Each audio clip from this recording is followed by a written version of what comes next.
Vous savez, c'est décourager, c'est mal me connaître. Vous savez, dans ma vie, j'ai un tribunal qui est le plus élevé de tous les tribunaux que les hommes peuvent ériger dans ces bas mondes. C'est ma conscience.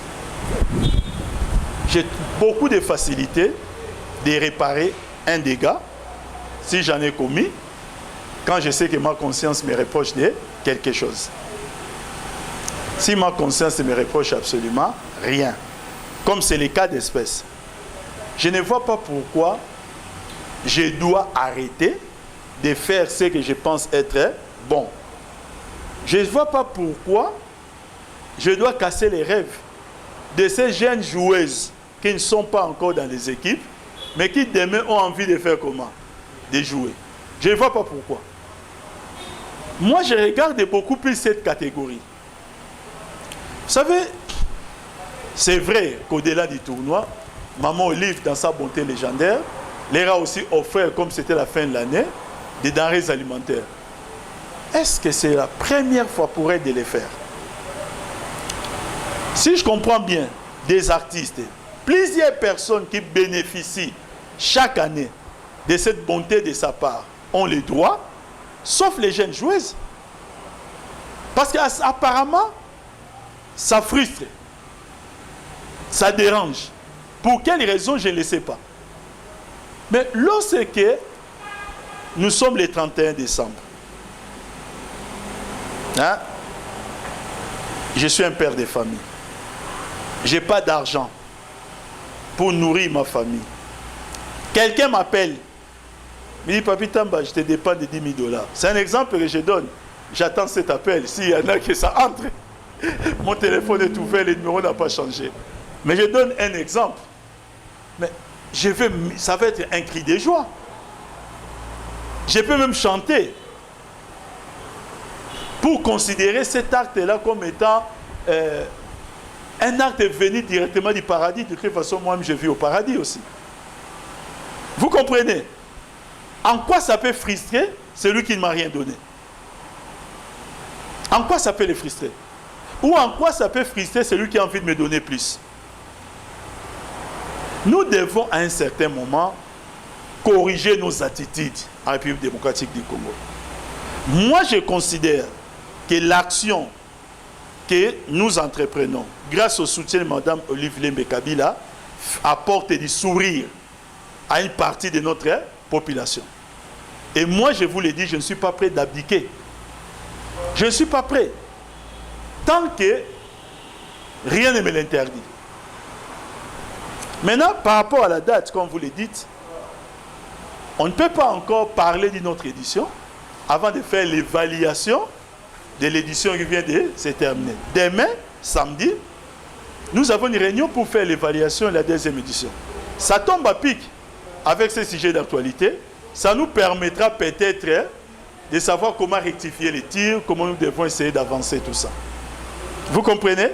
Donc, demain, nous aurons réunion. À l'issue de cette réunion, nous allons entrer dans les schémas de ce que nous considérons comme étant les préparatifs d'une édition. Vous savez, il y a une chose qui me fait rire.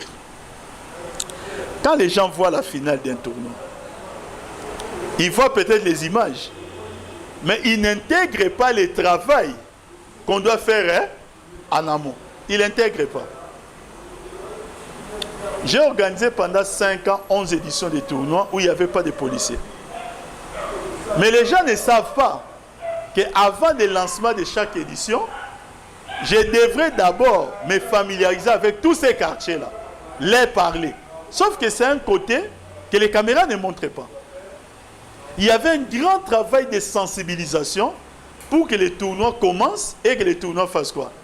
Arrivent à bonne fin. Mais je peux vous le dire, allez-y organiser un tournoi de football homme. Parce que maintenant, on peut faire la différence.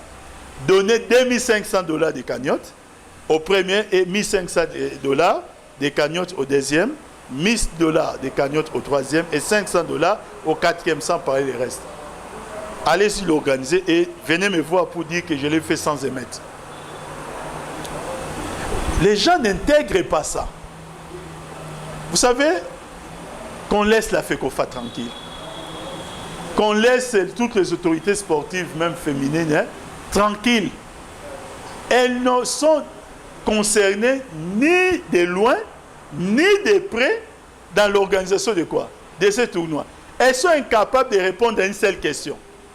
Quand je reçois les équipes, quand les équipes se constituent telles que là, nous avons lancé un message pour la 3e édition.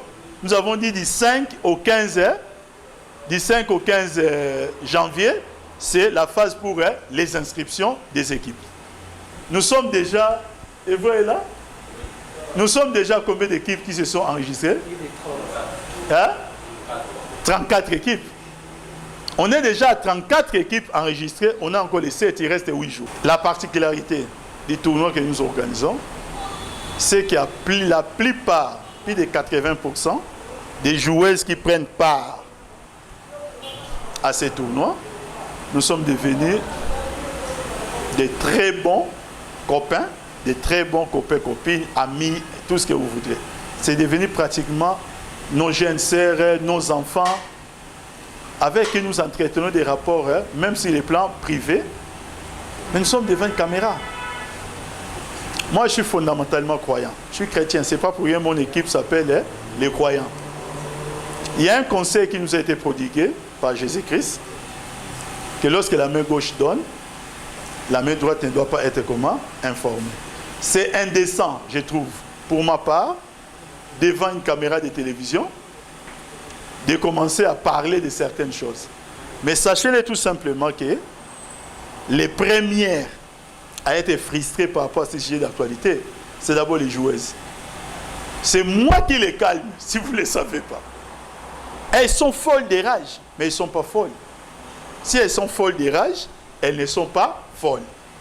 Vous comprenez un peu la nuance. Donc ils savent pourquoi ils sont folles de rage. Qu'elles soient suspendues pour d'autres actes que moi je ne connais pas. Je ne gère pas cette entité et je n'ai pas encore le projet de les gérer. Ça veut dire que dans ma tête, ça ne traverse pas. Ça, je comprendrais. Mais les rumeurs disent qu'elles risquent d'être suspendues par rapport au tournoi. Là, je trouve ça très injuste. C'est une décision qui vient tout droit de l'enfer. Si c'est le cas. Et des gens qui vont prendre cette décision, ils ont les pouvoirs des hommes. Ils vont le faire. Mais il y a quelqu'un qui a un pouvoir plus fort que c'est Dieu. Et je vais vous le dire que Dieu connaît la vérité. Et l'expérience m'a démontré que là où vous êtes injustement sanctionné, remettez-vous tout simplement à la justice de qui? De Dieu. Dieu sait comment. Je vais conseiller à cette secrétaire, si cela arrivait, de s'en remettre devant la justice divine. Elle connaît la vérité, moi je connais la vérité, et Dieu connaît quoi? La vérité.